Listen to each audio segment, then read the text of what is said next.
So Ted, we're in Savoy Vineyard. We're in, well, Littorai's Deer Meadows Vineyards, once owned by Rich Savoy. Okay, great.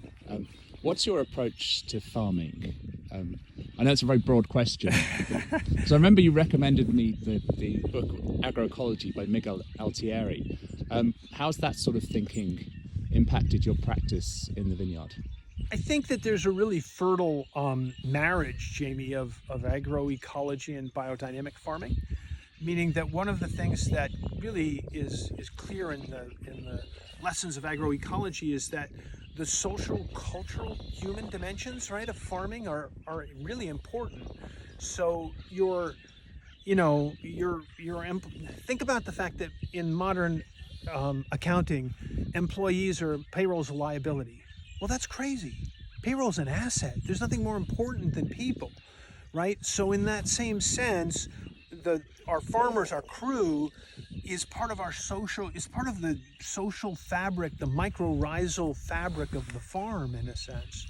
And so I think for me, that part of agroecology is, it's not just plants, it's how do the humans make this whole thing work over time. Yeah. And obviously we're seeing a lot of talking about mechanizing vineyards and like people running a vineyard from a laptop in San Francisco or something.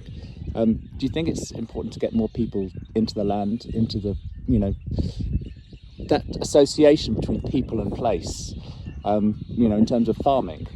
Yeah, I think that's critical, right? There's two ways in which we're being pulled. One is the one that you mentioned, which has nothing to do with farming, which is just being pulled towards computers and non-natural living, if I can say that. And the other is the increasing size of ownership in the vineyard world, right? That's larger and larger corporations. And I think both of those can be problematic in the sense that, yeah, what we want to do is tie modern humans to the land, because when they're tied to the land, they re-engage with nature. And really, this is the new environmentalism. And the great tragedy of environmentalism, there's a great writer named Purdy who wrote, at least in the United States, nature or the great national parks became places where you could go, but there was nothing to eat. Right? The human could only experience it as an alien. And the lived landscape, right, is the way in which humans will re-engage with nature and heal their relationship to the earth. Absolutely. And how long have you been farming biodynamically? Littorai goes back to 2000. Yeah. And that you mentioned earlier that there's biodynamics and there's biodynamics. The sense that the true essence of biodynamics is a little more than maybe some of the certification schemes are making it. I think there's a tendency, whether within certification or outside, to look at things and say, where's my recipe, where's my formula, how do I do, because we're busy and everybody, time is precious.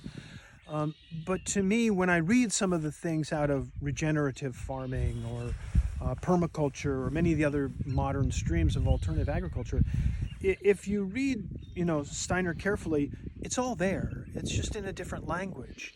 And there's so much that really is undiscovered in what he meant, simply because it was a lot. And so for me, it's been the adventure of a lifetime, just trying to live up to something that's more complete, which is, the animals, the humans. It's not just about the planets and where the planets or the constellations happen to be.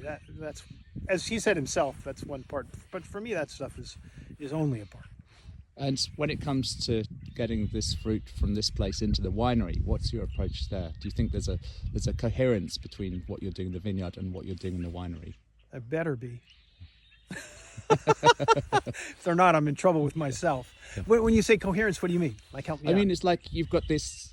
I remember. I think it was Jason Lett said to me once. He said, "You see, the problem with biodynamics is people are like fairies in the vineyard and orcs in the cellar, in the sense that sometimes the cellar approach is like you've done all this beautiful work in the vineyard, and then suddenly you get it in the winery, and people are just there's a disconnect between the approaches." So I think, and it's trite, but it's the less is more, right? Hopefully, you've got fruit in a winery which has a natural, let's say, from a juice analytical profile, a healthy profile with plenty of all the amino acids and nitrogen versions of nitrogen that you need, so that you don't have to do all that other stuff, right? And that, you know, you're simply doing whatever, you know, a couple of punch downs or pump overs or what, that kind of thing, and that's it. Yeah. And then you put it in the vessel you're going to put it in, and you age it.